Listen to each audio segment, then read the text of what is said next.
জনাব নাসিরউদ্দিন পাটোয়ারির কাছে যাই একটা প্রশ্নে। জনাব নাসিরউদ্দিন পাটোয়ারি, আপনাকে যেহেতু আজকে অনেকগুলি বিষয়ে প্রশ্ন করতে হবে, অনেকগুলি বিষয়ে প্রশ্ন করা হবে, আমাদের সবচেয়ে বেশি যেটা নিয়ে গত কিছুদিন আলোচনা হয়েছে, যেটার সাথে রাজনীতির সম্পর্ক নাই কিন্তু আপনার সম্পর্ক আছে, সেই সম্পর্কে আপনাকে একটু প্রশ্ন করি যে শোনা গেছে মানে কি, এটা একটা পত্রিকায় রিপোর্টই করে ফেলেছে যে আপনি এবং আপনার এক সঙ্গী প্রফেসর আসিফ নজরুলের বাসা থেকে ছাগল নিয়ে গেছিলেন। এটাকে চুরি বলবো কিনা আমি জানি না। তারপরে হচ্ছে যে আপনার এটা কেটে কুটে খেয়ে ফেলছেন, আরেক জায়গায় আরেকটা ছাগলের মাথায় লিখে পাঠাইছেন যে চুপ্পুর বা রাষ্ট্রপতির পদত্যাগ চাই। এই ব্যাপারটা আসলে কতটা সত্য, মানে ইজ ইট ট্রু?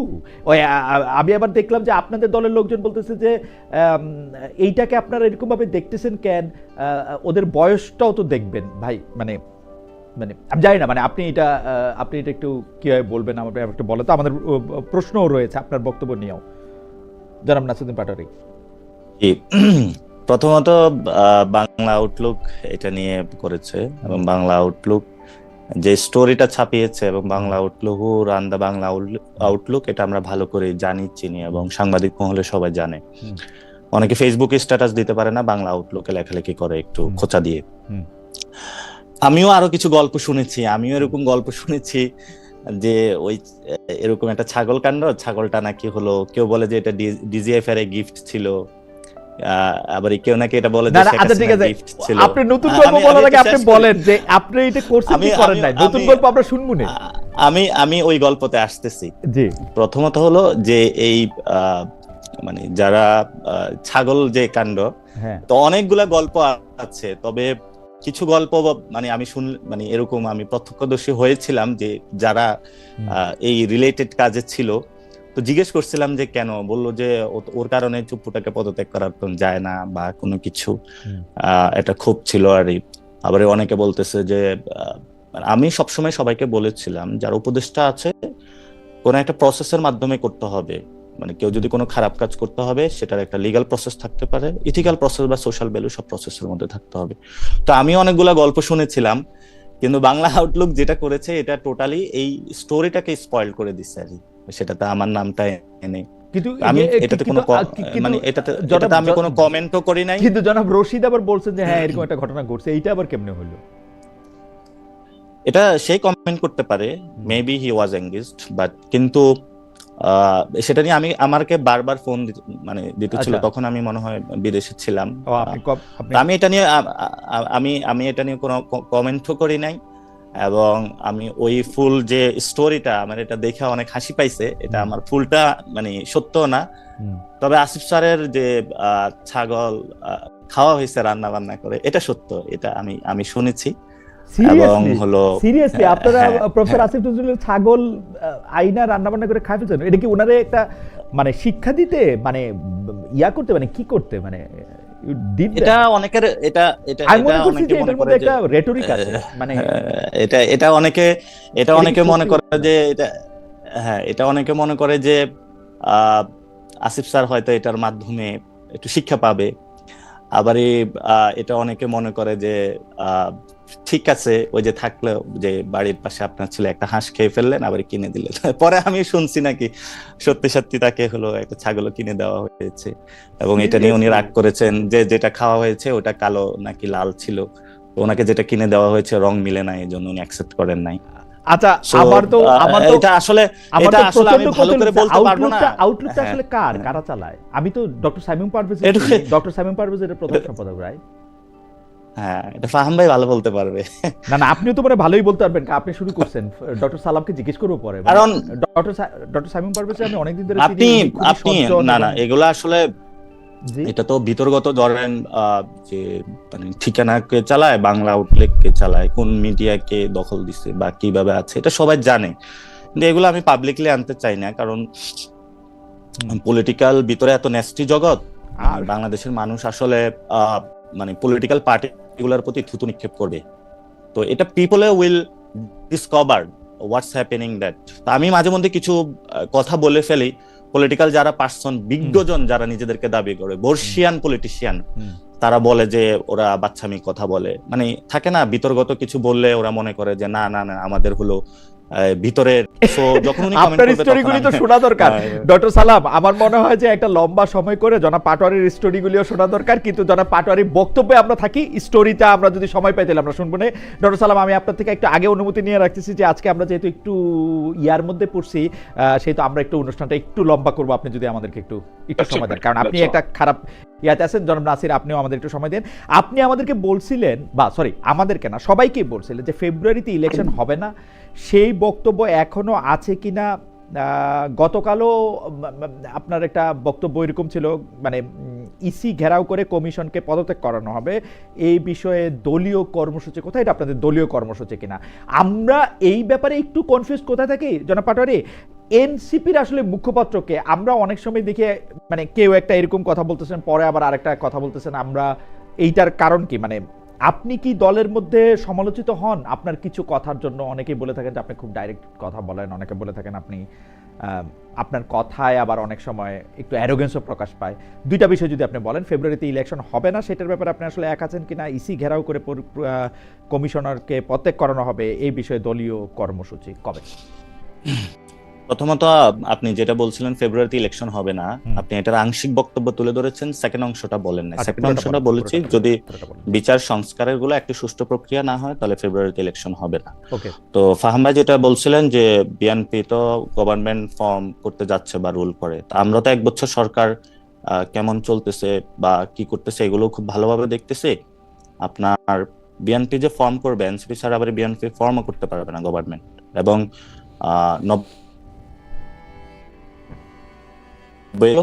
পিপল এখন একটু সন্দিহান রয়েছে যে আসলে সামনে কি করতে যাচ্ছে।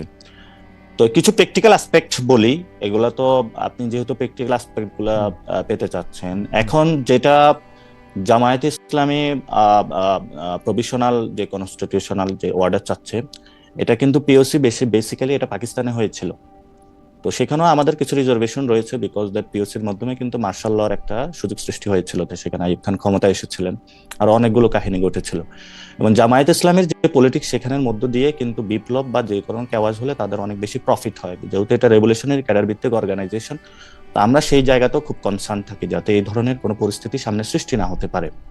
সেকেন্ড যেটা হলো, বিএনপি বলছে যে একটি মানে 5 তারিখে একটা মিটিং হওয়ার কথা, সেখানে হোপসো বিএনপি এই পর্যায়ে এসেছে। আমি যতটুকু জানি তারা রাজি হবে যে একটি প্রেসিডেন্সিয়াল অর্ডারের মাধ্যমে এই প্রসেসটা আগানো, এবং ভবিষ্যতে সংসদে এসে তারা এই জিনিসটা করবে। তো এখন পর্যন্ত মানে এটার কিভাবে খুব ভালো করে সম্পন্ন করবে, এটাতে বিএনপিও একটি ভালো সলিউশন দিতে পারে নাই, জামায়াত ইসলামী একটি সলিউশন দিতে পারে নাই। আমি আলী রিয়াজ স্যার থেকে শুরু করে বাংলাদেশের মানে বিএনপির যিনি থিঙ্ক ট্যাঙ্ক হিসাবে লিগ্যাল ক্ষেত্রে ওনারা বুদ্ধি পরামর্শ নিয়ে থেকে, বোরান স্যার, রিদওয়ান স্যার থেকে শুরু করে জামায়াত ইসলামীর যারা বুদ্ধি নিয়ে থাকে, শিশির মনির, সবাই থেকে একটু কথা বলার সুযোগ হয়েছিল। সেই জায়গা থেকে যতটুকু বুঝি, ওনারা হয়তো পলিটিক্যাল কারণে এই জায়গাটা বলতেছে, কিন্তু যখন আমরা তাদের সাথে তর্ক বিতর্ক এবং আলোচনার মধ্যে যাই, আমরা যে প্রপোজিশনটা দিয়েছিলাম নিউ কনস্টিটিউশন, সেই জায়গাটা ওনারা অনেকাংশে এগ্রি বা সম্মত হয়। কারণ বাংলাদেশের সত্যিকার অর্থে যদি আমরা ডেমোক্রেটাইজেশন এবং আমাদের অতীতের যে ইনস্টিটিউশনালের যে ভেঙে পড়ার দুরবস্থা থেকে বেড়ে আসতে চাই, সেই জায়গা থেকে। ফাহাম ভাই একটি কথা বলেছিলেন একটু আগে, আমি ফাহাম ভাইকে খুবই সম্মান করি, যে বলেছিলেন নিয়মের মধ্যে থাকতে চান। তাহলে এই গণঅভ্যুত্থানকে পিপলকে আপনি ওয়েলকাম জানাইছেন নাকি জানান না? তাহলে আপনি নিয়মের মধ্যে থেকেই 5 বছর পরে যে ইলেকশনটা হবে, সেই ইলেকশনের প্রসেসের মধ্যেই আপনি শেখ হাসিনাকে বিদায় করতেন। এবং গত 3টি ইলেকশনে আপনার এত ভোট ব্যাংক থাকা সত্ত্বেও আপনি নিয়মের মধ্যে থেকেই শেখ হাসিনাকে আপনি বিদায় করতে পারেন, মানে এবং শেখ হাসিনা হলো নিয়ম ক্রস করে ফেলছে। আমি যে এজেন্সটা বলতে চাচ্ছি, আপনি কোশ্চেনটা করেছিলেন যে ফেব্রুয়ারিতে ইলেকশন হবে কিনা। সো আমরা যদি ভিন্ন অ্যাডভোকেট রায়চৌধুরী, আমি বলে রাখি, বাংলাদেশে এবার যদি সাধারণ সংসদ নির্বাচনে পিআর পদ্ধতি আসলে অ্যাপ্লিকেবল হবে বলে আমি মনে করি না, কিন্তু যদি এটা অ্যাপ্লিকেবল হয় তাহলে আপনারা এটাকে একদম যান জীবন পরাণ দিয়ে এটাতে বাধা দিতেছেন কেন? মানে এটাতে কি সমস্যা আপনাদের? এমনিতেও তো জনগণ আপনাদেরকে, আমি বলি আপনারা ধরেন আপনি ঢাকা 1 আসন, রাইট? আপনার 3, আচ্ছা ধরেন ঢাকা 3 আসন থেকে আপনি জনাব তারেক রহমানের মাধ্যমে মনোনীত হয়েই তো এখানে একটা ইলেকশন ক্যাম্পেইন করবেন। পিআর এর মাধ্যমে আপনার নামটাই যদি উনি দিয়া রাখে, ধানে যদি একটা ভোট পড়ে, আপনার অসুবিধা কি? আপনার এটাতে কি প্রবলেম? ওইটাই তো গণতন্ত্র, ওইটাই তো স্বৈরতন্ত্র। কেন স্বৈরতন্ত্র? আমরা তো আর না না না, আমি আপনাকে বলি, জনগণ রায় দেবে, জনগণ তার রায় দেবে, তার জনপ্রতিনিধি নির্বাচন করবে, সেই জনপ্রতিনিধির সাথে তার তাহলে আপনারা আগে একটা প্রাইমারি করেন, আপনারা আগে একটা প্রাইমারি করেন আমেরিকার মতো, আপনারা আগে একটা প্রাইমারি করেন যে জনগণ আসলে আপনাকেই চাই কিনা। ডেফিনেটলি প্রাইমারিও যদি করতে হয়, তার জন্য একটা স্বাভাবিক নির্বাচন হবে, তারপর আপনি প্রাইমারি টেস্ট খেলতে পারেন। এখন আর সুযোগ নাই, এখন 17 বছর পর জনগণ, আমি কিন্তু এখন আর কোনো টেস্ট খেলার সুযোগ নাই। আমি কিন্তু আনফরচুনেটলি বুঝিও না জামাত কেন পিআর চায়, আমি এইটাও বুঝি না বিএনপি কেন পিআর চায় না। কারণ জামাতের পিআর চাওয়াটা আমার কাছে হাস্যকর মনে হয়, বিএনপির বাধা দেওয়াটা ডাবল হাস্যকর মনে হয়। না না, বিএনপি বাধা দিচ্ছে না, বিএনপি এটা অযৌক্তিক দাবি, এটা একটা রাজনৈতিক দল করছে যেটা জনগণের সাথে সম্পৃক্ত নাই, যে দাবির সাথে জনগণ পরিচিত নাই, সেই ব্যাপারগুলো বিএনপি তুলে ধরছে। বিএনপি বাধা দিবে কেন? কিন্তু অ্যাডভোকেট রায়চৌধুরী, গণতান্ত্রিক চর্চা করতে পারে। অ্যাডভোকেট রায়চৌধুরী, আসেন আমরা একদম সত্যিকারের অবস্থাটা দেখি। আপনি আসলে ঢাকা 3 আসনে যদি আপনার নেতা চান, বেগম খালেদা জিয়া যান, যদি তারেক রহমান চান, আপনি এমনিতেও এমপি পদের মনোনয়ন পাবেন। যদি আপনার পিআর ছাড়াও আপনি নির্বাচন হয়, আপনি এখান থেকে এমপি হবেন যদি জনগণ আপনার চায়। যদি পিআর সহ হয় তাহলেও আপনি এমপি হবেন যদি জনগণ চায়। আমি আপনার বাধা দেওয়ার হিসাবটা বুঝি না, মানে জনগণ বাধা দেয়। আমি এই জায়গাটা ক্লিয়ার করি, বলেন তো। পিআর পদ্ধতিতে ধরেন আপনার 300 আসনে বিএনপি পেল 200, এই 200 জনগণ নির্বাচন করলো না, জনগণ তার জনপ্রতিনিধি নির্বাচন করলো না। জনগণ কাকে ভোট দেবে? জনগণ ব্যক্তিকে দেখবে, মার্কা দেখবে। না না না, শোনেন, গণতান্ত্রিক ধারায় বাংলাদেশের জনগণ এখন তার জন্য প্রস্তুত নয়, এবং বিএনপি বিশ্বাস করে জনগণের মতের বাইরে, চিন্তা ভাবনার বাইরে নতুন কোন সিস্টেম দিয়ে তারেক রহমান সাহেবের হাতে সর্বময় ক্ষমতা চলে আসবে, তারপরেও তিনি সেই ক্ষমতার স্বাদ নিতে চান না। গণতন্ত্রের নেতা, এটাই হচ্ছে গণতন্ত্রের নেতা। অ্যাডভোকেট রায়চৌধুরী, আপনার কাছ থেকে আমি এই ব্যাপারটাতে আমি একমত। আমি কুইক আমার অ্যাডভোকেট আমি শেষ করি, এখানে একটু নেটওয়ার্কের খুব প্রবলেম করছে। জি, আপনি নির্বাচিত হলে এইটা আগে ঠিক করেন, বলতে আমরা আশা করব। জি, আমরা যেটা বলছি যে বাংলাদেশের জনগণ নির্ধারণ করবে, ডিসাইড করবে আওয়ামী লীগ রাজনীতিতে ফিরে আসবে কি ফিরে আসবে না, এবং বাংলাদেশের জনগণ কিন্তু সেটা রায় দিয়েছে, এবং বাংলাদেশের রাজনীতিতে ফিরে আসার কোন সুযোগ এখন কিন্তু আওয়ামী লীগের আর নাই, সেই পথ তারা রাখে নাই। 1 নাম্বার, এটা জনগণের হৃদয় থেকে উঠে গিয়েছে। এবং আমি ভাইয়ের সাথে একমত যে নিরপরাধ কোন ব্যক্তি যেন, মানে আপনার মিথ্যা মামলা কিংবা অভিযুক্ত হয়ে তাকে যেন নির্যাতন ভোগ করতে না হয়। সবচেয়ে বেশি মামলা দিছে বিএনপি, জামাত ইসলামী কিন্তু কম মামলা দিছে মানুষের নামে, সেটা সবচেয়ে বেশি মামলা দিছে বিএনপি, ভুয়া মামলা। ভাই, সবচেয়ে বেশি মামলা দিয়েছে বিএনপি সেটা না, মামলাগুলো তো থানায় হয়েছে, এবং থানায় যখন কার ঘাড়ে কয়টা মাথা, কার ঘাড়ে কয়টা মাথা, থানা বিবেচনা করা, কার ঘাড়ে কয়টা মাথা, ঠিক আছে? কারণ বিএনপি কি এখন ক্ষমতায় আছে? সুপার ক্ষমতা। আমি বাংলাদেশের একজন উপদেষ্টা জনাব মাহফুজ আলমকে কোট করি যে বাংলাদেশের বিএনপি ক্ষমতায় নাই, বিএনপি ক্ষমতায় নাই, বিএনপি ক্ষমতায় আছে, বিএনপি ক্ষমতায় নাই, এবং বিএনপি কোনোভাবে কোন সাংবিধানিক প্রতিষ্ঠানকে বিএনপি তার আঙুলের ইশারায় নাড়াচ্ছে না, বরং বিএনপি অনেক জায়গায় ন্যায় বিচারটা পাচ্ছে না। ওসি এসপি এবং অনেক জায়গা হচ্ছে না, শুধু বিএনপি না, ওসি এসপি ডিসি এবং ইউনিয়ন পরিষদের মানে টিএনও বা উপজেলা নির্বাহী অফিসার যাদেরকে আমরা বলি, তাদেরকে প্রভাবিত করতেছে সাংবিধানিক পোস্টে না হলেও। না না না, কখনোই না। আপনি সরকারের একজন উপদেষ্টা বলছেন, জনাব মাহফুজ আলম বলছেন যে 10% করতেছে সরকারে, 70% করতেছে বিএনপি, 30% জামাত। সরকারের অনেক উপদেষ্টা তাদের মন করা অনেক কথা বলছে, তার কথার বিপরীতেও বিএনপি কিন্তু গণমানুষের অধিকার এবং গণতন্ত্র পূর্ণ প্রতিষ্ঠার জন্য পায়ে পায়ে কিন্তু ঝগড়া বাঁধাচ্ছে না। আমাদের যে মূল লক্ষ্য হচ্ছে কোনো যেটাই হোক না কেন নির্বাহী আদেশের মাধ্যমে না, মামলা চলমান, ট্রাইব্যুনালে মামলা হচ্ছে এবং প্রমাণ কিন্তু আছে। গণহত্যাকারী কারা, কারা নির্দেশ দিয়েছে, কাদের নির্দেশে সাংবিধানিক প্রতিষ্ঠানগুলো দুর্বল হয়েছে, রাষ্ট্র কাঠামো ভেঙে গিয়েছে, কাদের নির্দেশে ১৫০০-এর অধিক ছাত্র জনতা শহীদ মৃত্যুবরণ করেছে, কাদের নির্দেশে বিভিন্ন রাজনৈতিক দলের নেতাকর্মীরা নির্যাতন, নিপীড়ন, গুম খুনের শিকার হয়েছে, তাদের বিচার বাংলাদেশের মাতৃতে গতানুগতিক আইনের প্রক্রিয়ার মাধ্যমে হবে। তো কাগজে কলমে নিষিদ্ধের মাধ্যমে যদি আপনি করতে যান, ৫ আগস্টের আগে জামাত ইসলামকে নিষিদ্ধ করেছে, পেরেছে? হয়েছে? হয় নাই। যেটা কখনোই হয় না সেটা কাগজে কলমে করা যায়। হাসিনা কাগজে কলমে বাংলা, আবার সরকারের সাথে একসাথে কাঁধে কাঁধ মিলে দেশটাকে গণতন্ত্রের ধারাকে পূর্ণ প্রতিষ্ঠার জন্য আমাদের কাজ করতে হবে। খালিদ মহিউদ্দিন ভাই, আপনাকে অসংখ্য ধন্যবাদ। কিন্তু আমার মনে হয় আপনাদেরও আন্তরিকতাও খুব দরকার। মানুষের রাষ্ট্র জনগণের, রাষ্ট্র জনগণের হাতে ফিরে দেওয়ার জন্য। রাইট। আমাদের আন্তরিকতার তো পরিচয় আমরা সবসময় রাখতেছি। আপনার খারাপ ইন্টারনেট সত্ত্বেও আমাদের কারোর কোনো আমরা আপনাকে শোনার জন্য অনেক চেষ্টা করে যাচ্ছি। আমাদের কারোর কোনো আয়োজনে যেন আমাদের এই পথে বাধা তৈরি না হয়। না, অনেক ধন্যবাদ অ্যাডভোকেট রায়চৌধুরী। আমার আয়োজনে রাইট, অ্যাডভোকেট রায়চৌধুরী আপনাকে অনেক ধন্যবাদ।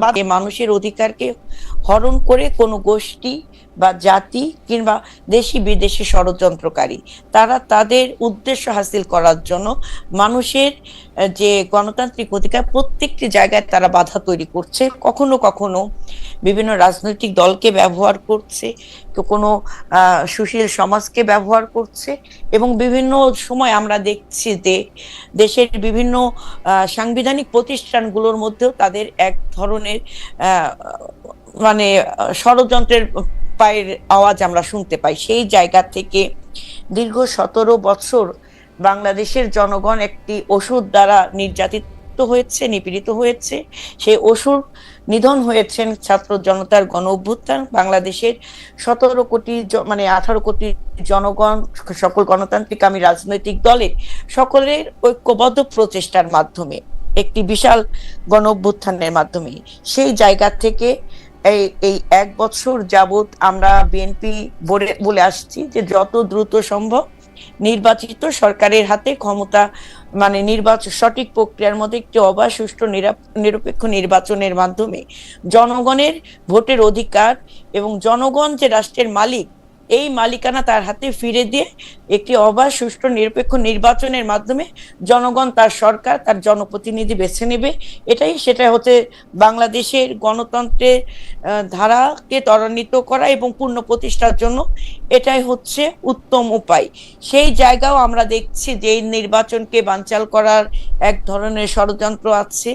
আমাদের অন্তর্বর্তীকালীন সরকারের প্রধান উপদেষ্টা খুব ভালোভাবে ক্লিয়ার করেছেন তার মেসেজ যে আগামী ফেব্রুয়ারিতে নির্বাচন, কিন্তু তারপরেও আমরা দেখছি কোনো গোষ্ঠী কিংবা রাজনৈতিক দল, মানে অ্যাডভোকেট রায়চৌধুরী, আমাদের প্রশ্নটাই ছিল যে কোনরা কারা? আমি তো কোনো ষড়যন্ত্র দেখছি না। বিএনপি ষড়যন্ত্রটা কোথায় দেখছে আমি এটা একটু বুঝতে চাচ্ছিলাম।